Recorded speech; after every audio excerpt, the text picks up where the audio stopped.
for staying with us right here on SA Today. This week saw the release of data from Statistics South Africa, which showed that South Africa's unemployment rate increased by 7.5% to 30.8% in the third quarter of 2020. And this is compared with the second quarter. And labor experts say some of the numbers don't tell the whole story.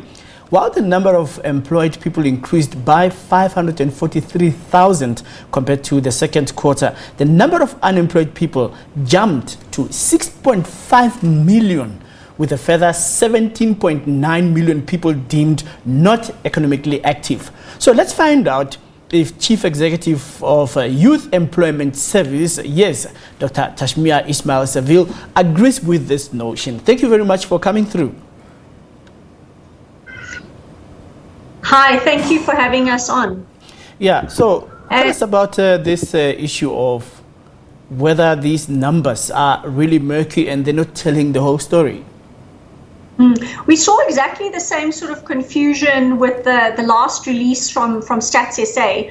And I think the reason we're seeing this is just definitional.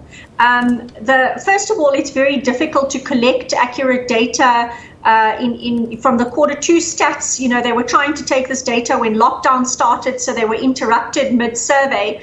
And for this release, this data was also gathered during lockdown, which makes it very difficult, just from a data gathering perspective, to look at the numbers. Then if you look at the definitions around people who are not economically active, if you are stuck at home, you're not allowed to go out and look for work, you're going to be defined as not economically active. So in the last quarter statistics, we saw that number balloon quite dramatically.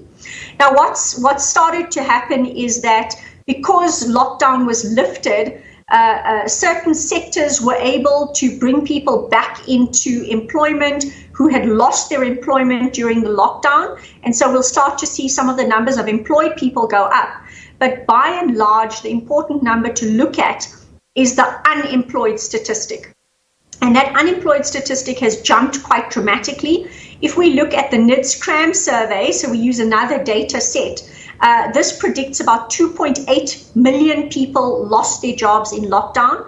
And the most affected in this group, unfortunately, are young Black Africans under the age of 24, and with women most particularly affected. I mean, we see since quarter two an increase in Black African females' unemployment up by 8.3%. So these are the groups that we worry about. These are young moms. They have a household. We know how many female-led households we have in the country. And the way lockdown affected is a lot of these young women are working in service-based industries where they've lost incomes, and in many of these businesses have fallen over. Lots of liquidations, and so these jobs have been permanently lost. And I think that's the way to look at the data, is look at the total number of unemployed people now and look at the most affected groups so that we can think carefully about how we can support those groups of young people. So do you think that these statistical releases break down the numbers so that we cannot talk about the actual composite number, which gives away the fact that we cannot talk about the total number of unemployed people? And when we were saying that, to say somebody who is at home not being able to go out and look for work is economically inactive, I mean, like as if he was going to be economically active when he went to look for a job when he couldn't find it.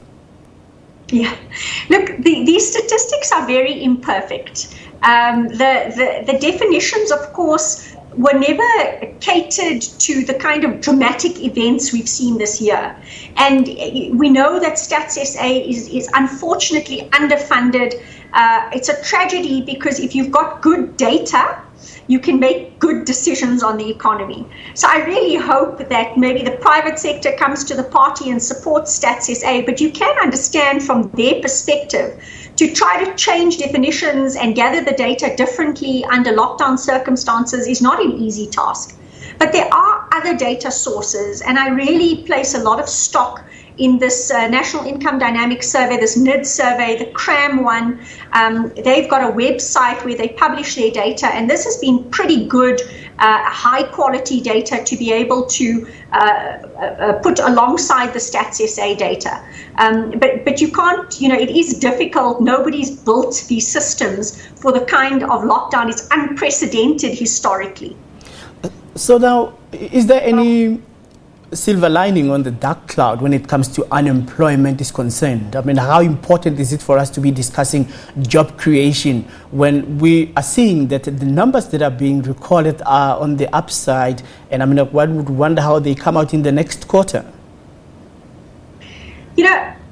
The unemployment situation, even before COVID, was dramatic. We are officially the most unemployed country in the world. COVID has definitely put a very sinister and tough edge on an already awful number. Doesn't matter what next quarter statistics are or the next quarter.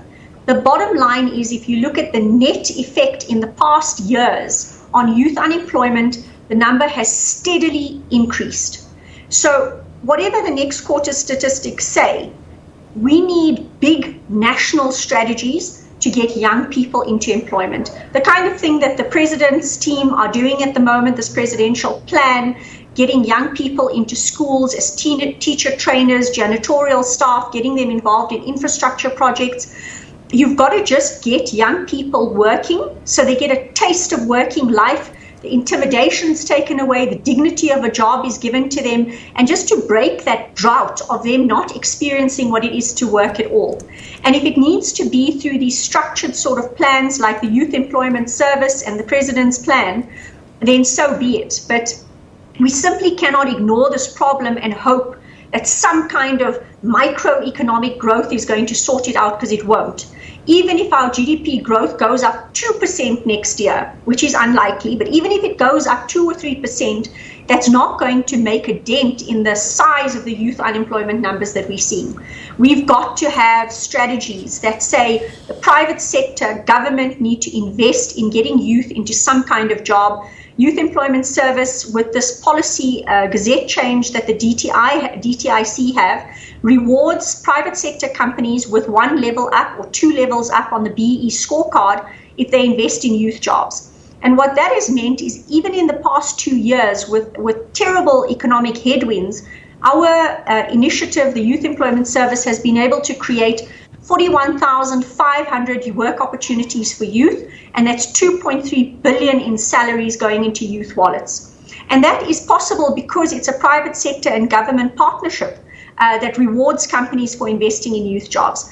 And you see it making a difference. So we need a lot more of this kind of planned strategy to encourage the creation of jobs. Yes, I mean, okay, the strategy that you're talking about here is so profound, and one would wonder if the economy is back in action. Should we expect some green shoots in as far as the companies that have been started went down during the lockdown? Would there be a resurgence so that the people who were retrenched can be able to go back to work and push up the numbers, so to say? Absolutely. We're going to definitely see a rebound effect.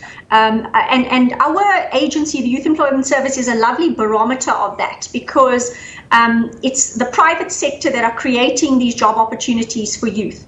And what we have had in September and October is our monthly numbers have returned to about 85% of what they were last year this time. So that tells us that there's definitely an uptick in companies that are increasing payroll and putting people back into work. So the companies that have been able to survive lockdown, and I think the TERS grant probably helped a huge amount with that, the companies that have been able to survive are certainly bringing people back into work, which is why we see that employed number jump the way we did. Yeah. You mentioned the 553,000, and that was companies that had to close and now are bringing people back into work. So absolutely, there will be a rebound. We'll definitely see an improvement everything has to be an improvement from just telling people to stay indoors and businesses can't open. But my point is, it is not enough. Rebound is not enough. It still is not taking us to any place close to where we should be when we've got over 50% of young people, even before COVID, 50% of young people were not in work. So the rebound simply isn't enough. We need more. Yeah, surely more is needed, and especially a substitution model of, instead of giving people grants, give them internships so that they can gain skills. But we will talk about that. I mean, even one thinking about conscription in the army, there's so many skills development there.